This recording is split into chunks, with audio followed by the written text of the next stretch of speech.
Ibunie yenu. Si ajile Ugochi na aganilu. Yuko kanyumba koketa. Weke ni Eze-Ana. Eze-Ana negade. Eze-Ana Ugochi tubelu.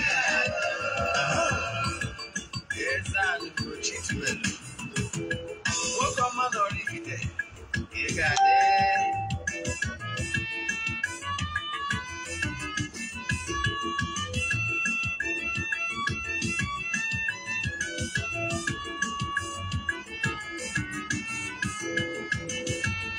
Ọdịnala bụ eziokwu, ọdịnala bụ ụzọ ndụ. Ị ma na o nwere olu na-eti mkpu na-asị, ụmụ Igbo chigharịa, ụmụ Igbo chigharịa. Kwa mbọsị ọ na-eti, n'ụtụtụ n'abalị ọ nọ na nkuzi. Eze-Ana, Eze-Ana Ugochi tubelu, onye ọma na oraifite. Onye mgbasa ozi ọma ọdịnala gaba n'ihu. Eze-Ana Ugochi tubelu, onye malije eme ọnụ. Ọdịnala bụ ụzọ ndụ gaba n'ihu.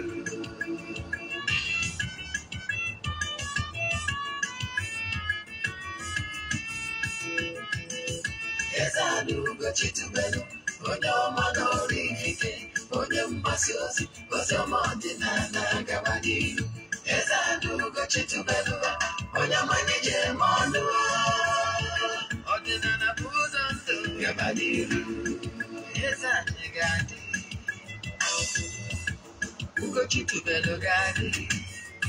Ugochi tubelu tempụl, ọ ya adị.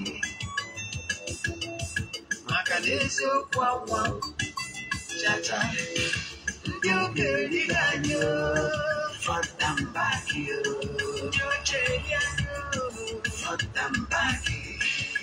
Faja sikala aka ghọrọ ụmụ Igbo, si anyị rapụ nke anyị na nke faka mma.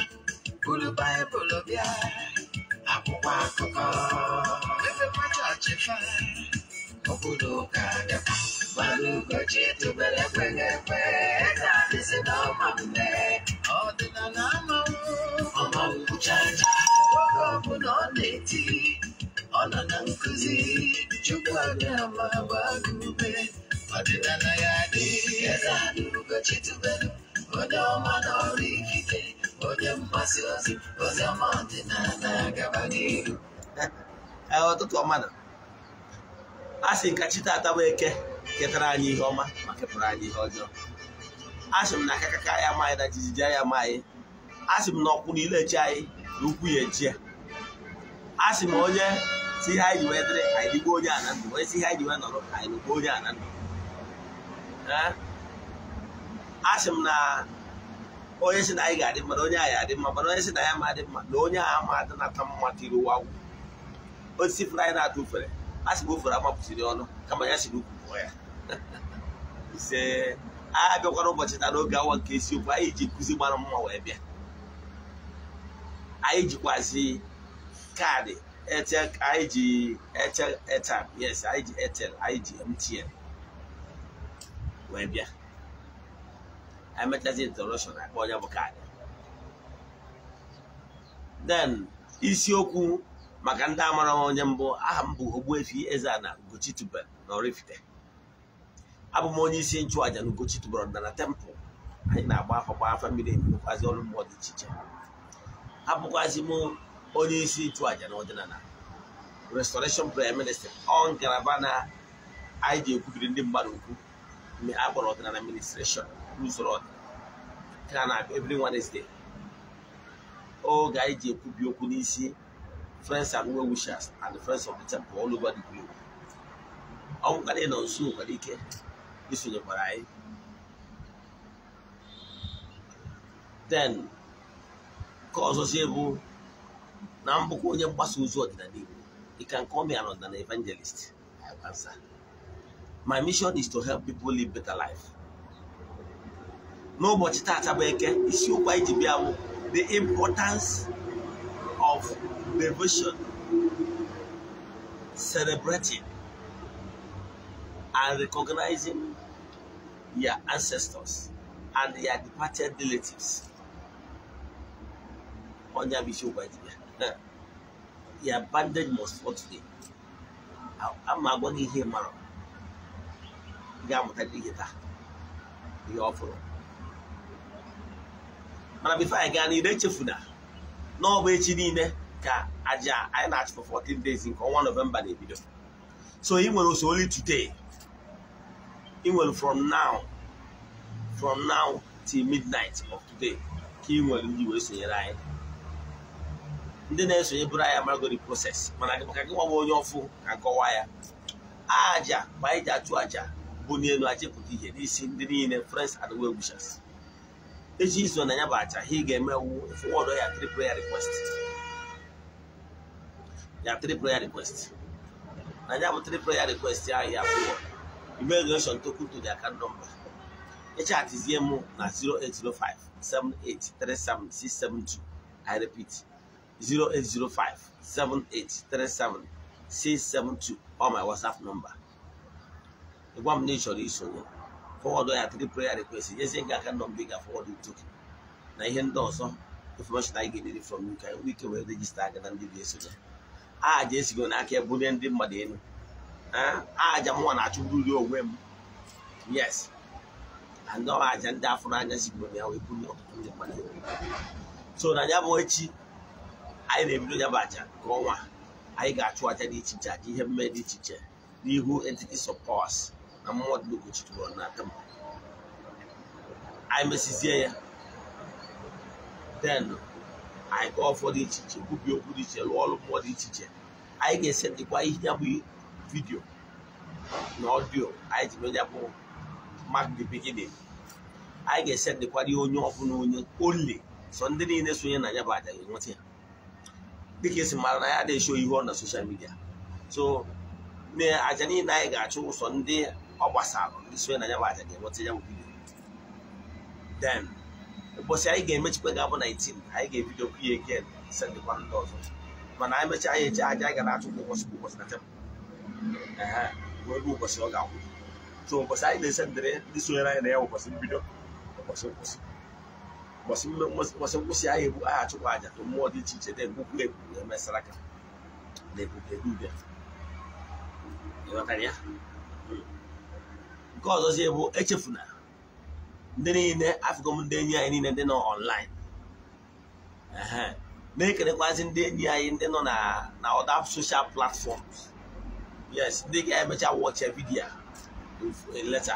I can then on TikTok, on YouTube, and look at the Facebook, but they are not online now. He can only keep it where we have friends and we share this message.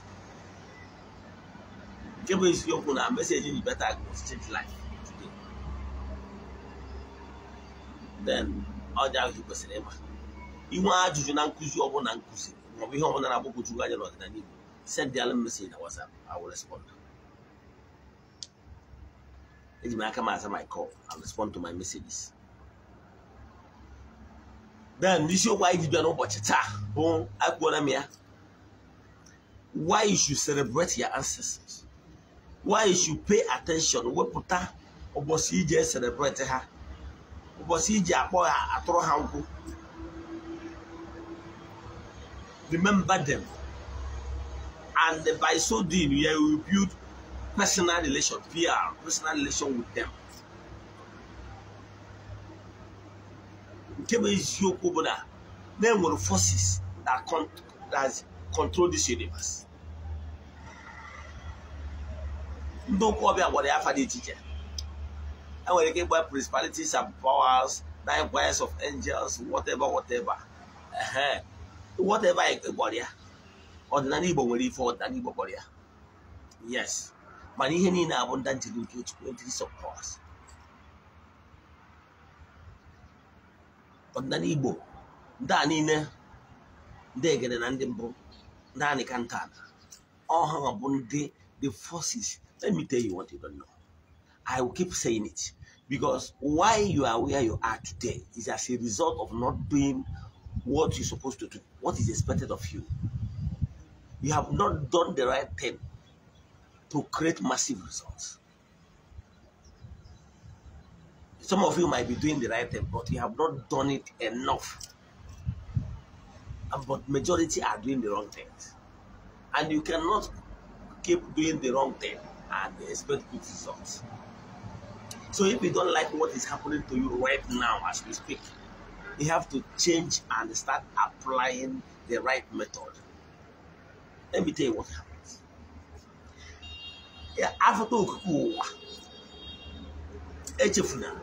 The animistics are closer to the gross material, to the earth, than man, because man, the origin of man is spiritual. The origin of man is spiritual. Now, for the fact that the origin of man is spiritual, the origin of man is spiritual.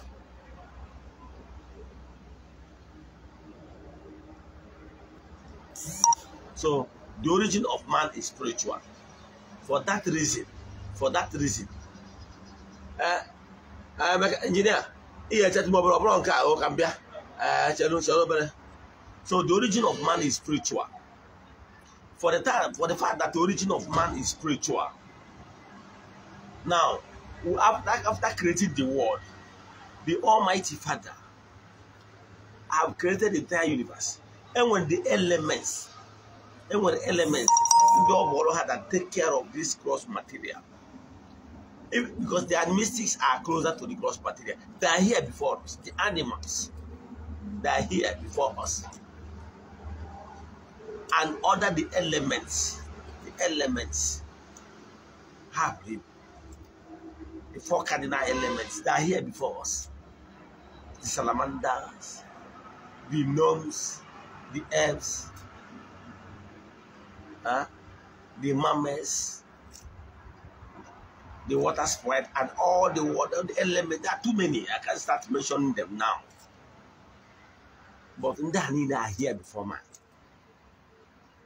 So, Madam, I want to one of that history book about the Bible. You have to go back on here. We don't know. Now, those things, those animals, trees, and whatever, they are here. They have been here before man.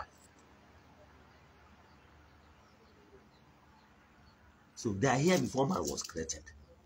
So, therefore, if you want to enjoy this world, you must adapt to that natural laws that governs this world. You cannot make the elements your enemy and you think you will survive. And even in the spiritual realm, the spirits, remember your ancestors and their departed relatives are already there. They're supposed to be your third eyes. They're supposed to be seeing what is happening in the spiritual realm and they inform you. But you ignore them. That's one of the reasons why you are where you are. Onya batadeja akota. Maka ni meri hi kwesiri ime. Onye kpọ ọbụ ya kpọkọrọ agbata obi. Ore kwa ahịa. Mana ma ihe mere no makara ndị ụka dịrị ụfọ nda mba akiricha another change. Onya bata na mari ihe ga-eme. I know that some of you, majority of you, not under the influence of my voice right now, unu kwenyelu na ndị nsọ ga-ayọtara na ayọkwa eziokwu maka na ama m unu kwenyekwara na ndị nna nna ga-ayọtara ayọ mana problem unu nwere bụ na unu ignore your own ancestors. Chekwube ndị ọcha riri anyị richa rie na change ịghọtara ya. Ndị ọcha emego anyị ihe niile a nwere ike ime anyị n'ụwa. Nobody will speak for you except your lineage, your root, your foundation will speak for you. The greatest mistake you're making. You so much depends on the Anyares, the Oyibos to speak for you. They will never. They will never. Because your blood runs in the blood of your ancestors. You have some genes, something in common with them. They will never allow you to shed tears without helping you. If only you recognize them. If only you call them, value them, devote your time for them. Believe in me, they will never allow you. to go hungry. They will never allow you to see you in distress and abandon you. But that those are and those you both or not now and then so they celebrate her. Come to young as Macanes Modu. How will you feel? Yes, you are going to yes. How will you feel after laboring all the things they are suffering now? Yes, some of you born for the welfare of your children, as children. You born on as woman, deny your own on certain things because of or them even a good wish you and you. How will you feel in the next 150 years, 200 years? You and me will join the departed spirits, our ancestors. Some of us that will pass on might be privileged to join the ancestorhood. Some that are still imperfect will still be allowed to reincarnate at the right time. Now, even when they are still in the waiting room, even when they are still in the waiting to be given another opportunity to reincarnate, believe in me, they can still intercede on your matter. They celebrate the old souls, and how when have a propaganda, how the departed soul can actually intercede in your matter. But do you celebrate your ancestors? Do you call upon them? You refuse. Makane really front and back. Mani they celebrate in daughter. Emon which you had on in a memaro. Or they can go be make what how I feel. Okay, after he labor child now. Maybe next 100 years, 200 years, you have passed on. Now, more, with other your lineage, your relatives, your ancestors, and only nature. You wherefore your descendant, one, call what at all, Nana more. Wherefore you are born near, more relative, more near. Where ignore you, where you ignore go. Within the chain and did not like a lineage in the relatives here. When they celebrate Antonio Padua, they celebrate St. Antonio Francis of Assisi, they celebrate Agatha, they celebrate John Paul II, they celebrate Padre Pio, they celebrate St. Teresa of Avila, they celebrate St. Paul of Tarsus, they celebrate St. Catherine of Siena. How will you feel? You will cover yourself in shame. Okay, we take you so much by the ego pay. No continue to me. We will be now not so much or the moya. Now, say, we may ignore.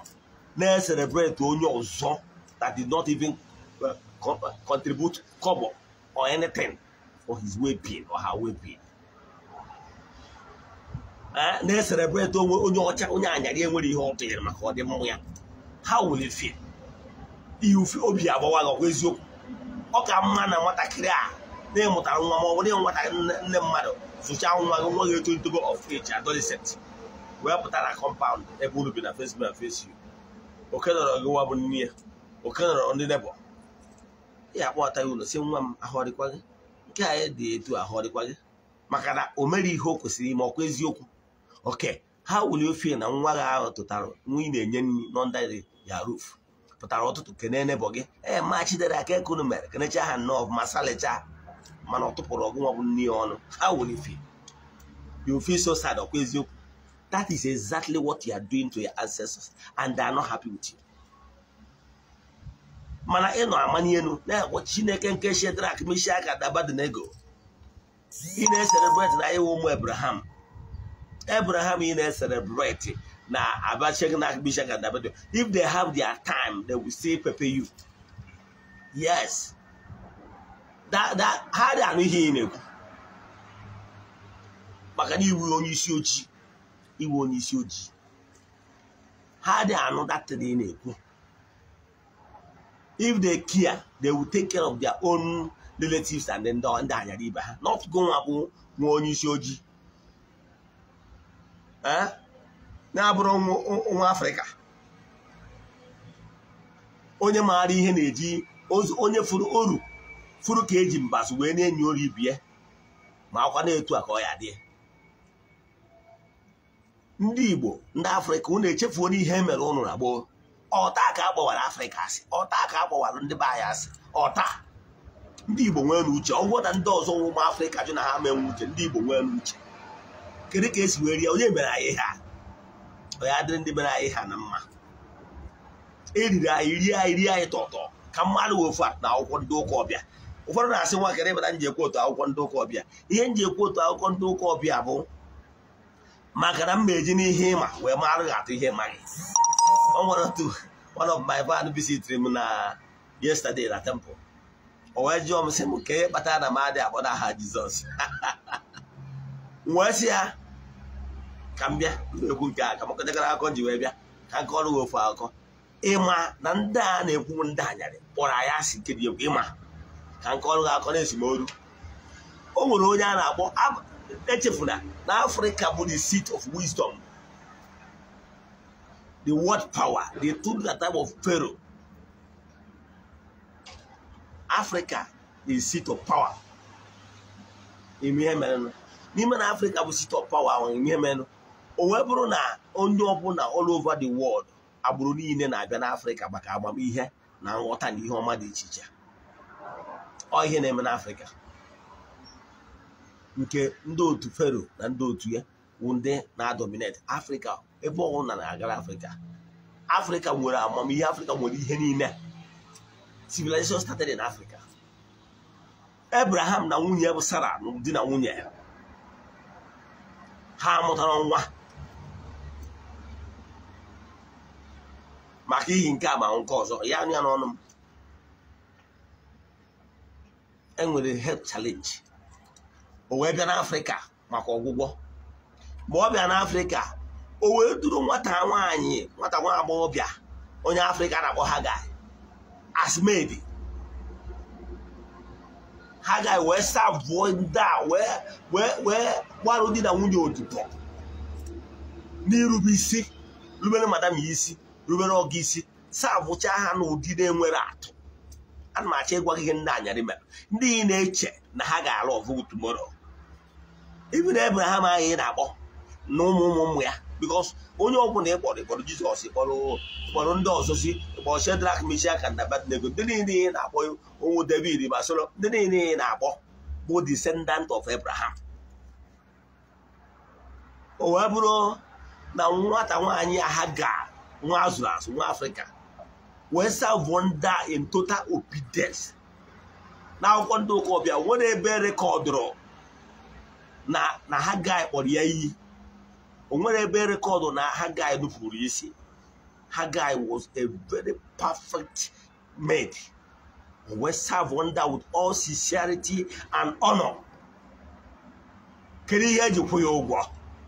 Yes, gị nwa Afrịka eriri eri, ndị Afrịka nwere n'uche. Kedu ihe eji kwụ Hagai ụgwọ? Mgbe Abraham agwụchara ya, nwunye Sarah wee na-achọ ka ama na ọ dịgo mma, wee sị ya nna m ukwu ya na ụwa nwa edi ya bụ Hagai, na Hagai na onwe ya nwee nwatakịrị azụrụ ọfụma na ọ bụ ezigbo mmadụ na anyị na ya ebigo. Abraham wee nụwa Hagai wee mụọ nwa, wee mụta Ishmael anwa. Mgbe ọ dị ime bido dị na mgbe ọ dị ime ka e bidoro gbawa ya wọọ, mebe ya kaje dị iche iche. At the end of the day, ihe mere ya mgbe Sarah na onwe ya Firuze na amụtago nwa nke na ofe ezuo ya n'ime ihe melụ nwa Afrịka, nwaanyị Afrịka, ekikie was kicked out ya na nwa ya n'ime ịkpa ka oje nwụfuo. Kedu ka o si dị gị na ndị anyarị ya afụ gị n'anya? Kedu onye Afrịka afụgoro n'anya mbụ? Ebidoro dị agba ochie. Adị m ekwuzi ndị nke kịta ndị colonized anyị. Ndị colonized anyị mere anyị taatị. Ị watchiri that video Queen?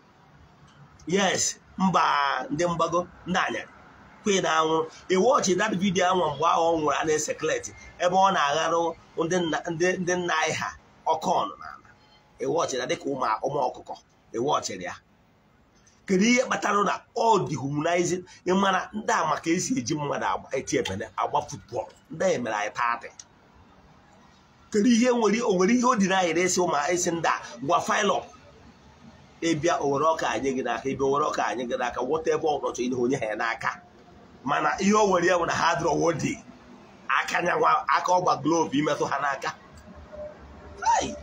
ndị Afrịka nwee n'uche ndị a bụ ndị ọ bụrụ na o nwere oge erikwa kịta asị na akwụ ede na-emeghe ọ bụrụ na onye ga liga otu mgbe emeghe set etiwakwu yọọla ya anyị nwee n'uche ndị a iri anyị front and back akaje a na-eme aghọta kere akaje karịrị na ndị na-akpọ Basera ma Abraham nna okwukwe ọkwụ ya mgbe anyị na-eji ụkwụ bịa gwa ya na nna Abraham nna nke okwukwe the father of nation ha wee na-agụ agụ Bible si anyị na-afụrụ Abraham na throne nwa.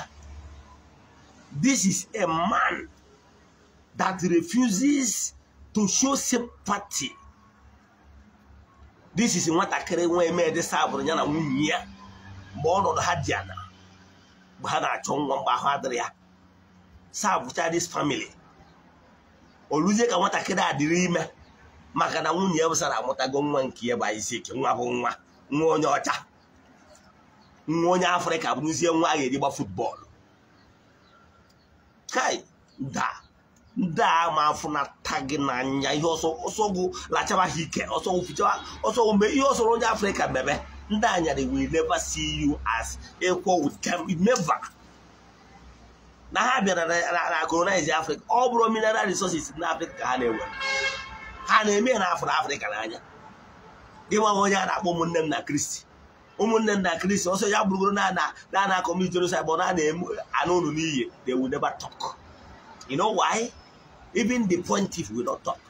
Why the pontiff will not talk? Because ọkwụọ onye nọ na-achị obodo nwere ike ime gịnị esi kọtụ ego onyinye niile ịma na o nwere ego a na-esi na diocese a na-eweta the pontiff o ji efegharị achị na pope na efegharị mba dị iche iche mana ego anyị ka a na-eri inwere idea ị nwere ike ịgbakọ millions of dollars ndị be anyị tụtagoro n'ego onyinye egwu na mba Italy mba Rome ịma ọ na-eriri anyị and ọmala ike confront ndị ọchịchị maka na confront ha akwụsị na-emiti ego mechie ọnụ. These people will never love. They never know love. I will never love you. They will never love you. So ọbụrụ na also na akpụchi na asị Chineke nke Abraham na aha Jizọs onweghị ihe na-egbu oge igbuchi oge izuo ike. They will never hear your prayers. O nwere ihe gị na ha jikọrọ. Ha pụtara onwe ha sita ha this period. Na-ewu anụmanụ na-eji oji. Ikwelo nwee uche. My own is to do my part. Let the bandage educate anya wee na. Ndị a wee nye obi wee treat nwaanyị dị ime mmụọ nwa. Wee chụpụ ya n'ime ịkpa ka ọ nwụfuo. Chineke Chukwu Okike ekele dịrị gị. Maka na Chineke Chukwu Okike adịghị afụ ka mmadụ si afụ. The aka Chineke dị n'ahụ ụmụ Afrịka. Chineke aka Chukwu Okike God still love Africa. Kedu ndị ga-asọfụ ihe Africa sọfụ aka sọsi ya ewe chụpụ nwa Africa ka ọ nwụọ n'ime ịkpa mana onye ga-akọndem onye Chukwu akọndem gị Nwachukwu kene Chineke tụrụ Chukwu aka na anyị ụmụ Africa bụ ndị mba dị nsọ ndị agọziri agọzi. Kedu ndị ga-asọfụ ife anyị survive anyị sọfa ọ bụrụ na anyị nwa colonizer ha isi arịsị na ya adịghị etu a. We are great people. We are the first children of God. We kick Africa to the desert. Chukwu Okike wee sị onye ike niile si n'aka ya abịa wee sị na ọma mme o wee mee ụmị wee pụta n'ime desert. Fere Chineke aka ụmị wee pụta n'ime desert. Ya bụ nwa Africa emere akaje. Let them tell me, challenge me tomorrow, tell me here with the sin of Hagar. The sin of Hagar bụ na ondekwala ezinụlọ onye ọ sin ya. Sin of Hagar melo ọ na ondekwala ezinụlọ mgbe ha nọ na dekwala nna ya ukwu mgbe ọ nọ na ihe mgbu ọ nọ n'ọya ọnya Sin o mere ọ n'okwetara ka ọ mụtara ha nwa ha na lack. Onye nwa bụ sin of Hagar. Gwa m ihe bụ sin of Hagar. Eji wee treat ye dịka beyond animal. What will it take them to say Hagar ngwa biri ebe a? Ngwa biri ebe a ọ chọgoro ịnụwa nwunye ya Sara na ọ chọziri ime nwaanyị Africa. They will still live in the same compound. He will still be providing for the Sarah na nwa ya bụ Isaac, and be providing for Sarah na nwunye ya bụ providing for Hagar na nwa ya bụ Ishmael. Ọ bụrụ ihe o kwesịrị ime dịka onye nwere amamihe, onye fụrụ mmadụ n'anya, onye na-etriti. Ọ bụrụ onye anyara ibie, ọ ga-etriti etu o si wee triti Hagar. This is a man ị na-akpọkwa n'iwu nwa Abraham. Ị ka na-celebrate na eke esi mesi nwaanyị nwa Afrịka because na ọ bụ nwa Afrịka. Ọ bụrụ na onye anyara ibie, ọ ga-eme ya etu a. Mana onye ga-akọndem ebe Chukwu Okike akọndem ya anyị nwa Afrịka. Chineke fụrụ anyị n'anya. Ọsọ anyị nwere ike stand ụdị ọmasị emete have meted to Africa. Also, I always say the truth. Nkuzi ọbụla dara ụda kwuru eziokwu adị aga viral. Kama ọ bụrụ nkuzi ekuziri ihe abụrụ isi ọ ga viral. But I don't bother. I'm only doing fulfilling my call. Dịka onye akpọ, dịka onye mgbasa ozi ọdịnala. That is what I'm doing. But people, whether they will share it, they will not even share. Next, you go that you want to die Bible quote that it was treat or the mama. A 2 years celebrate as no one nanko kwegi or ihe abụ okwukwe ha. Ịkpasị irotu igosi na onye abụrụ nwa onye ọcha. Ishmael ọ mụrụ abụrụ mmadụ. Ọ bụrụ mmadụ o deserve ka e treat you with fairness. On that ị na-asị yọbada ga ayọ. Ka ngwa ga eziokwu ayọ niile ị na-asị yọbada ya nwere ebe ọ na-eje. Ọ dị across silly. Because they will never answer you. Yes, I'm a living witness. One day, I am na sent it to they said they want to make over 500. Man, what I could not achieve when I was calling them, one now I achieve here now. I'm happier. You know that? We do today, theater to genuine. We don't recognize by your ancestors. Maybe you will reorder. I didn't know which war. Or put it in a baby, sending a word order. Or put it in a baby, but one order. You can ask only in Swan, and you're born order.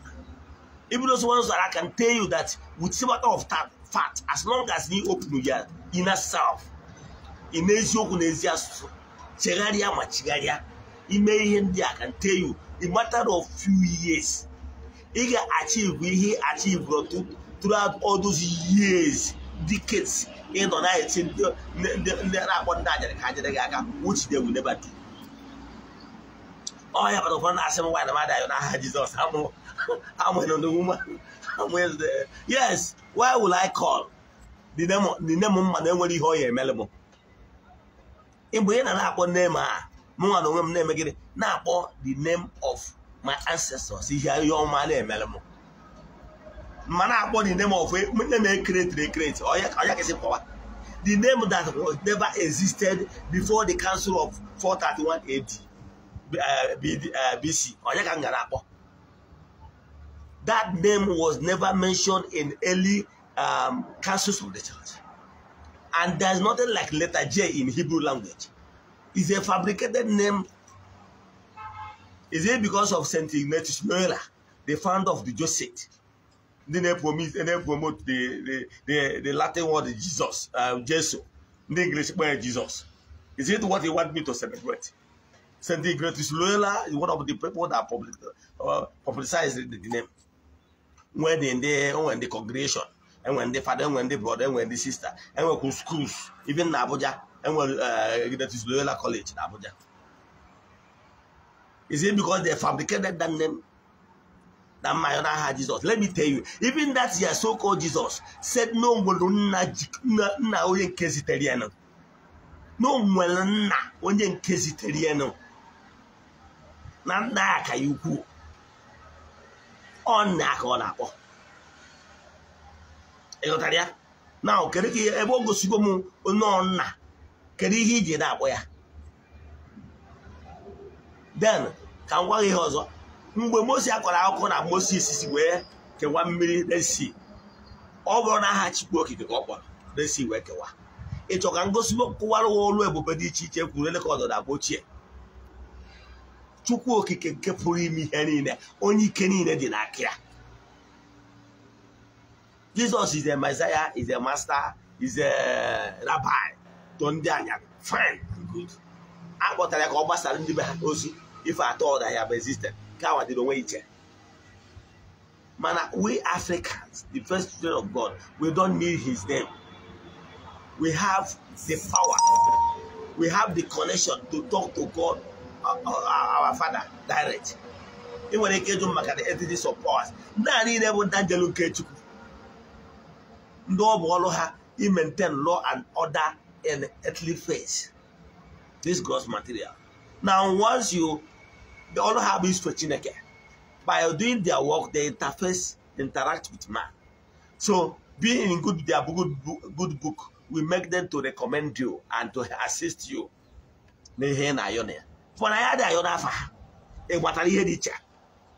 So you cannot use Google and do though. We only approach them to assist us. But we don't ask in their name. If we hear each other, yes. Definitely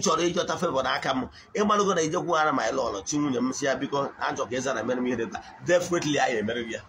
That does not mean you're an affair. I don't want to wear when you the link way. Man, I had a yon farm approve on a hat to work again. So it would have the man net wish now are confused. Man, I'm way on a Jesus is like you are worshiping Jesus as the Chukwu Kachikanine. So, we don't ask in their name, but we call upon them to assist us. We don't worship them. We don't worship them. Yes, also the reference. I want to know whether you have a reference. I want to get about Dulia. We're hyper Dulia. Yes, we're Latria. Latria was soprano in Chineke. When you are going to say, Nadalom, Jagaban Nana. Or I worship Jagaban. When you was if for a Nugala, Rankadesa, in our worship, all the due to respect in here, Kiwi and what is in Nachonakia. The same thing I name, I would don't worship them. And whatever I say, I follow him and know well, is a representative of the greater spirit, the greater God. So don't start asking me, now, in Katabona, the woman at the end of the day, she succumbed. So I can tell you for fact. I challenge anybody, as a pastor, anybody. Guys, challenge me in open debate. Let's get a topic. I will even give you any direction they want to prepare. Yes, I will even use that in your Bible with Jinaka. Quote, quote, so certain things in the Bible. They won't go where. They are asking what the woman said yesterday. The armor in under the Bible. Bible on I says, yes, Macade, okay, water. Mbengwarono and Dabualo. Mbengko Torono, 1 Corinthians chapter 7 verse 36. Well, Nandabu the architect of mythology and Africa. Unewell. I want so many of them. Nakanda 3 Haganodia. Na Boriani in Apoka Hayolo. 1 year putting about bush. It's better. You come and recognize your ancestors, Yandiche, Maka de Mage. Can we see about can walk hard in Jimaka? Gal Airtel for my fans only 04 71 29 70 50 45 37 11. I repeat 04 71 29 70 50 45 37 11. Let me call for the last time. 04 71 29 70 50 45 37 11. Let me call MTN. This is MTN. 5834412414.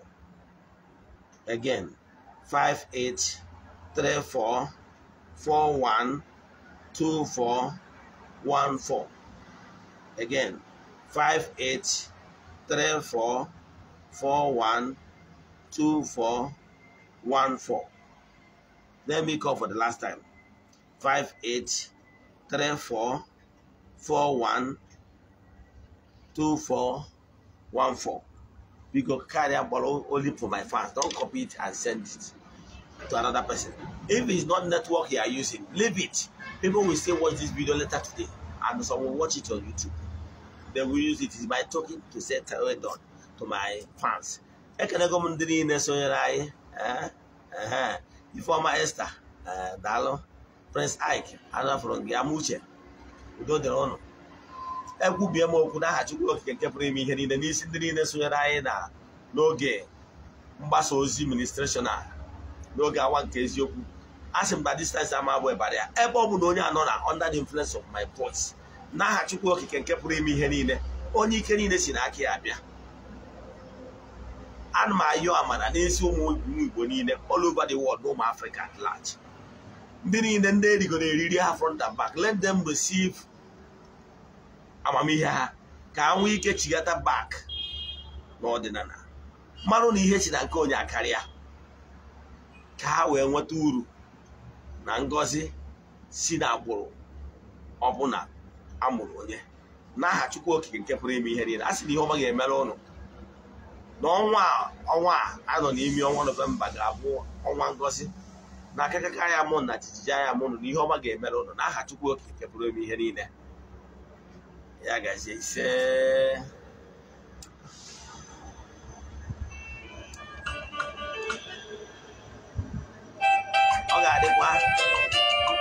Yoga, Echinine, Bo Sunday. Echinine Bo Sunday. I got up there, no one case you. Oga by getting a go by 8:30. I get to wear me. Echinine Bo Soka. Yeah, guys, yes. As you go on, working. See you tomorrow.